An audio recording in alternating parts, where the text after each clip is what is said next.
Today, I'm going to guide you on how to add money to a vanilla gift card, step by step. Let's get started. First, let's clarify that most vanilla gift cards are not reloadable. This means they come preloaded with a set amount, and once you've used that, you can't add more funds directly to that specific card.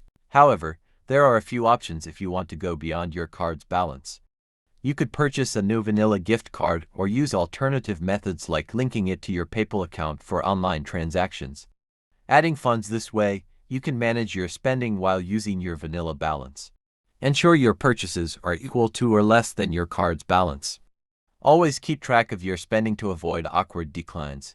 Visit the vanilla gift card website or call the number on the back of the card to know your current balance. For online shopping, link your card to PayPal or similar services for easy management of small transactions if permitted. Need more funds? Simply purchase another vanilla gift card. They're available at most retail stores and online. That's it. While you can't reload a vanilla gift card, you can still use these tips to manage your expenses smartly.